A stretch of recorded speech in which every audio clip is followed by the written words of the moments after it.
இன்னைக்கு இருக்கிற இந்திய அரசியல்ல மக்கள் அதிகமா கவனிக்கும் ஒரு விஷயம் என்னன்னா, அரசின் நலத்திட்டங்களும் நேரடியாக மக்களின் வாழ்க்கையை பாதிக்கும் நிதி உதவிகளும் தான். அந்த வகையில சமீப காலமா நாடு முழுவதும் பேசப்பட்டு வரும் ஒரு மிகப்பெரிய செய்தி என்னன்னா, மத்திய அரசு மக்களின் வங்கி கணக்குல நேரடியாக 12,000 ரூபாய் நிதி வழங்கும் திட்டம் குறித்து தகவல்கள் வெளியாயிருக்கிறது அப்படிங்கிற ஒரு செய்தி தான். இந்த தகவல் வெளியானவுடன் பார்த்தீங்கன்னா பொதுமக்கள், அரசியல் வட்டாரங்கள், பொருளாதார நிபுணர்கள் என அனைவரிடமும் பல கேள்விகள் எழுந்திருக்கு. உண்மையில இந்த திட்டம் என்ன? யாருக்கு இந்த நிதி வழங்கப்படும்? இது ஒரு புதிய திட்டமா இல்லை ஏற்கனவே இருக்கும் திட்டத்தோட விரிவாக்கமா? இந்த மாதிரி பண உதவி திட்டங்கள் இந்தியாவில் எப்படி ஆரம்பமானது? இதற்கு முன்னாடி இது போன்ற உதவிகள் எப்போ வழங்கப்பட்டது? மக்கள் வாழ்க்கையில அவை என்ன தாக்கத்தை ஏற்படுத்தின அப்படிங்கிறது தான் இன்னைக்கு பெரிய விவாதமா மாறி இருக்கு. ஸோ குறிப்பா சொல்லணும்னா, நம்மளுடைய பிரதமர் நரேந்திர மோடி அவர்கள் தலைமையிலான கவர்மெண்ட் ஆஃப் இந்தியா கடந்த சில ஆண்டுகள்ல நேரடி நிதி பரிமாற்ற முறையை அதிகமாக பயன்படுத்தி வராங்க. அதுல முக்கியமா பாத்தீங்கன்னா, பிரதான் மந்திரி ஜன்தன் யோஜனா மூலம் வங்கி சேவைகளை பொதுமக்களிடம் கொண்டு செல்வதும், அதன் பிறகு டைரக்ட் பெனிஃபிட் டிரான்ஸ்ஃபர் முறையில் நலத்திட்டங்களை வழங்குவதும் இதோட முக்கியமான அம்சமாகும். அதனால தான் இப்போ 12,000 ரூபாய் நேரடி நிதி உதவி பற்றி இந்த செய்தி வெளியானவுடன் அது வெறும் ஒரு அறிவிப்பு மட்டும் இல்லைங்க, அது இந்தியாவின் சமூக நல அரசியல், பொருளாதார கொள்கைகள் அண்ட் ஆல்சோ பார்த்தீங்கன்னா ரொம்ப முக்கியமான எதிர்கால வெல்ஃபேர் பாலிசி குறித்து பெரிய விவாதத்தை உருவாக்கிய ஒரு முக்கியமான செய்தியாகவே மாறி இருக்கு. இன்னைக்கு இந்த வீடியோல இந்த செய்தியோட உண்மை நிலை என்ன, அதன் பின்னணி வரலாறு என்ன, இதற்கு முன்னாடி இந்தியாவில் இது போன்ற திட்டங்கள் எப்படி செயல்பட்டன, அதோடைய ஸ்டாட்டிஸ்டிக்கல் டேட்டா என்ன சொல்லுது, மக்கள் எப்படி எதிர்வினை தெரிவிக்கிறாங்க, அண்ட் ஆல்சோ பார்த்தீங்கன்னா எதிர்காலத்தில் இது எப்படி தாக்கத்தை ஏற்படுத்தக்கூடும் என்பதை தான் முழுமையாக விரிவாக நாம இந்த வீடியோல பார்க்க போறோம். சப்போஸ் இப்பதான் ஃபர்ஸ்ட் டைம் நம்ம சேனலுக்கு வரீங்க அப்படின்னா மறக்காம நம்ம சேனலை சப்ஸ்கிரைப் பண்ணிருங்க, கூட பெல் ஐகானை கிளிக் பண்ணுங்க. அப்படி நான் தான் இது மாதிரி இன்ஃபர்மேட்டிவ் வீடியோ உங்களால ரெகுலரா பார்க்க முடியும். வாங்க வீடியோக்குள்ள போலாம். சமீப காலமா பாத்தீங்கன்னா சமூக ஊடகங்கள்லயும் சரி, சில செய்தி தளங்களிலும் சரி பரவலாக பேசப்பட்ட ஒரு தகவல் என்னன்னா, மத்திய அரசு மக்களின் வங்கி கணக்குல டைரக்டா 12,000 ரூபாய் நிதி வழங்கும் திட்டம் குறித்து பிரதமர் அறிவிச்சிருக்கிறாரு அப்படிங்கிற ஒரு செய்தி தான். ஆனா இந்த மாதிரி தகவல்களை பற்றி பேசும்போது பாத்தீங்கன்னா அதோட பின்னணி என்ன, அரசியல் நிதி உதவி திட்டங்களுடைய வரலாறு என்ன, அவை எப்படி உருவாச்சு, மக்கள் வாழ்க்கையில என்ன தாக்கத்தை ஏற்படுத்தி இருக்கு அப்படிங்கிறத முழுமையாக புரிந்து கொள்ள வேண்டியது மிக மிக முக்கியமானதாகவே இருக்குங்க. ஸோ இந்தியாவில் பார்த்தீங்கன்னா இது மாதிரி ஒரு திட்டம் நேரடியாக வங்கி கணக்கில் வருது அப்படின்னு கேட்டவுடனே மக்கள் எல்லாருமே ஆர்ப்பரித்து அலையாக திரண்டு அதை போய் எடுக்க தான் பார்க்குறாங்க. அதோடைய பின் விளைவுகள் என்ன, அதோட எதுக்காக இது கொடுக்குறாங்க அப்படிங்கிறத நாம் யோசிச்சு பார்க்கறது இல்லை.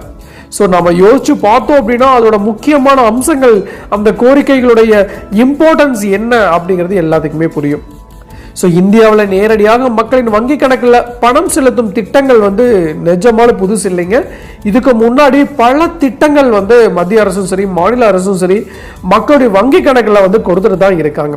அதுவும் பார்த்தீங்கன்னா குறிப்பாக தேர்தல் சமயம் வந்துச்சுனாவே போதும், அதுக்கு தேதி அறிவிக்கிறதுக்கு முன்னாடி பல்வேறு நலத்திட்டங்களை மக்கள் சென்றடைய வேண்டும் அப்படின்ட்டு 4 வருஷமா எதுவும் பண்ணாம, அந்த ஒரு வருஷம் கூட எதுவும் பண்ணாம இந்த கடைசி 3 மாசம் 4 மாசத்துல பல்வேறு நலத்திட்டங்களை டைரக்ட் பேங்க் டிரான்ஸ்ஃபரா கவர்மெண்ட் எல்லாம் நிறைய பண்ணுவாங்க. இதுக்கு பெஸ்ட் எக்ஸாம்பிள் மாநில அரசும் சரி, மத்திய அரசும் சரி நிறையவே பண்ணிட்டு வராங்க. ஸோ கடந்த ஒரு 10 வருஷத்துக்கு முன்னாடி பார்த்தீங்கன்னா மத்திய அரசு பல வெல்ஃபேர் ஸ்கீமை டைரக்ட் பெனிஃபிட் டிரான்ஸ்ஃபர் முறையில் வழங்க ஆரம்பிச்சாங்க. ஸோ அதற்கான அடித்தளம் அமைக்கப்பட்டது பார்த்தீங்கன்னா government of India and also அதன் டிஜிட்டல் கவர்னன்ஸ் திட்டங்கள் மூலம் தான். ஸோ குறிப்பாக சொல்லணும்னா நம்முடைய பிரைம் மினிஸ்டர் நரேந்திர மோடி தலைமையிலான அரசு 2014க்கு பிறகு பார்த்தீங்கன்னா டைரக்ட் பேங்க் பெனிஃபிட் டிரான்ஸ்ஃபர், அதாவது டிபிடி முறையை பெருசாக விரிவுபடுத்தினாங்க. ஸோ இந்த முறையில் சப்சிடி இல்லைன்னா நிதி உதவி நேரடியாக பயனாளிகளின் வங்கி கணக்கில் செலுத்தப்படுது. ஸோ இதற்காக தான் இந்தியாவில் ஜனதன் கணக்குகள் உருவாக்கப்பட்டது அப்படின்னு கூட சொல்றாங்க. ஸோ அதனால தான் இதன் மூலம் பார்த்தீங்கன்னா கோடிக்கணக்கான ஏழை குடும்பங்களுக்கு முதன்முறையாக வங்கி சேவைகள் கிடைச்சது. நிஜமாக இது ரியலி அப்ரிசியேட் பண்ண வேண்டிய விஷயம் தாங்க. ஸோ இது இவ்வளோ நாள் முன்னாடி வங்கி கணக்கு இல்லாத பல்வேறு குடும்பங்கள் பார்த்தீங்கன்னா இது மாதிரி ஒரு பெனிஃபிட் வரதுனால தான் வங்கியில் போய் கணக்கையே அக்கௌண்ட்டை ஓப்பன் பண்ணாங்க. ஸோ உதாரணமாக பார்த்தீங்கன்னா பிரதான் மந்திரி ஜன் தன் யோஜனா திட்டம் மூலம் பல கோடி புதிய வங்கி கணக்குகள் திறக்கப்பட்டாங்க. ஸோ அதற்கு பிறகு பார்த்தீங்கன்னா அரசின் பல திட்டங்கள் டிபிடி முறையில் வழங்கப்பட்டது. ஸோ அதே மாதிரி தான் விவசாயிகளுக்கான உதவியாக பிரதான் மந்திரி கிஷான் சம்மன் நிதி திட்டம் தொடங்கப்பட்டது. இதில் பார்த்தீங்கன்னா வருஷத்துக்கு 6000 ரூபாய் 3 தவணைகளாக விவசாயிகள் வங்கி கணக்கில் வந்து செலுத்தப்படுது. ஸோ 4 நாளைக்கு முன்னாடி கூட 2000 ரூபாய் வந்து அவங்க வங்கி கணக்கில் 22வது தவணையாக செலுத்தப்பட்டது.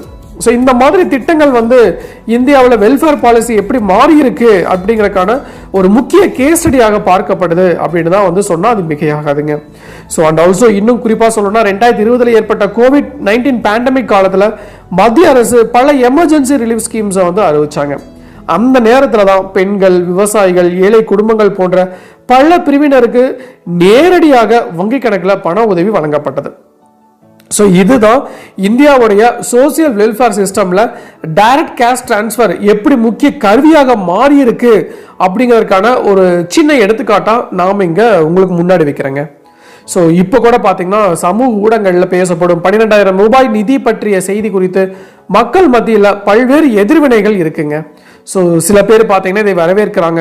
ஏன்னா நேரடியாக பண உதவி கிடைத்தால் ஏழை குடும்பங்களுக்கு உடனடி நிவாரணம் கிடைக்கும் அப்படின்னு அவர் கூறுறாங்க. ஸோ மற்றொரு தரப்பினர் பார்த்தீங்கன்னா இது போன்ற அறிவிப்புகள் தேர்தல் அரசியலோடு தொடர்புடையதா என்ற கேள்வியும் எழுப்புறாங்க. தேர்தல் சமயம் வந்துருச்சு, இது மாதிரி ஒரு ஆப்ஷன் இருக்கா அப்படின்னு வந்து யோசிக்கிறாங்க. ஏன்னா இந்திய அரசியல்ல தேர்தல் காலங்களில் வெல்ஃபேர் அனௌன்ஸ்மெண்ட்லாம் அதிகம் வரும் அப்படிங்கிறது ஒரு பொதுவான அரசியல் அப்சர்வேஷனா இருக்குங்க. ஸோ இதே மாதிரி திட்டங்கள் உலகத்தில் பல நாடுகளில் இருக்குதுங்க. உதாரணமாக சில நாடுகளில் யூனிவர்சல் பேசிக் இன்கம் போன்ற திட்டங்கள் பற்றி விவாதங்கள் நடைபெற்று வருது.